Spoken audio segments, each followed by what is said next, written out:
A lot of people hold TED Talks up as a great example of public speaking and presentations, but I really don't care for them at all. One of the things I hate about TED Talks is the use of stories. Now you might say, surely stories are a great thing to use in a presentation, and yes they are. They're the best communication tool of all, bar none. But although I love to be told a story, what I really don't love is being told I'm being told a story. That's really, really irritating. So in a lot of TED Talks people say things like, our story begins in a little Bavarian village in the Alps at the turn of the century, or my story starts when I'm 8 years old and I'm looking down on the candles of my birthday cake. It's this objectifying of the story that's really irritating and contrived. And people in conversations don't do this at all. They tell stories so naturally they don't even realize they're telling them. Oh yeah, my wife is telling me, or a friend of my brother's was saying, or I saw this thing on telly last week. They'll just drop them in. And I think when you tell the story in such a deliberate way, it loses a lot of its energy and a lot of its authenticity, and it just smacks of formula, and formula is a bad thing when it comes to communication. Another thing I hate about TED Talks is the use of vertical openings. What's a vertical opening? And all the speakers seem to do this. It's when you dive straight in, you know, as an example or a quote or a profound statistic at the start to grab the audience's attention and pull them in. There's one there on the link between the brain and the stomach. It's an interesting topic, and you know, huge, millions of hits, and how the stomach is like a second brain or whatever. But it starts off, imagine you've just won the lottery.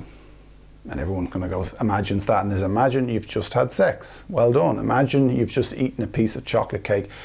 And then it pulls you into how that, if the brain responds to something, and how that leads. And it's just, when they all make this effort to be so ponderously arresting and original, none of them seem original. It's just too contrived. And also, all of these openings are always slightly wry, and they're always slightly kind of funny, and that's because a live audience will always slightly kind of laugh at absolutely anything. So again, it just seems like formula. Because TED Talks are done for the video camera and the audience around is just a prop, they're just a backdrop, you're constrained to stand on a particular spot. You can even sometimes see the spot on the stage.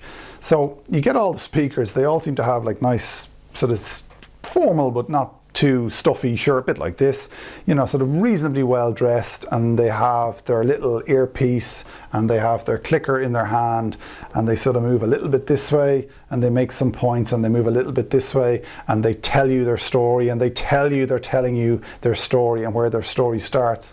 And the problem is, because you can't engage with the audience, you can't walk up to the audience or talk to someone or get a question, you can't walk up to the screen and use yourself as part of the visual aid, which is a very powerful technique for a live presentation.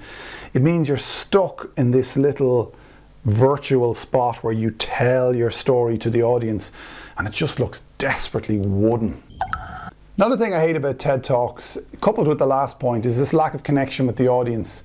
So there's a feeling that nothing's up for grabs.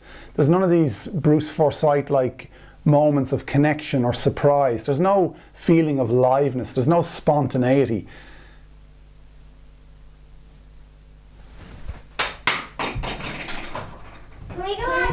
Oh, I'm doing my video. You interrupted my video. Oh, out you go, God's sake.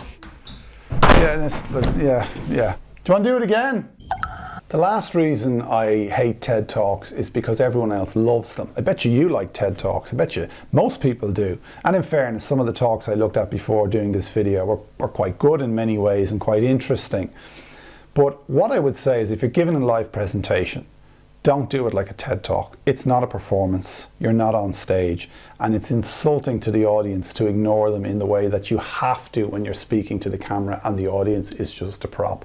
So if you're given the privilege of being asked to come in and speak to a group of people, look them in the eye, engage them, listen to them, talk to them, and don't TED them.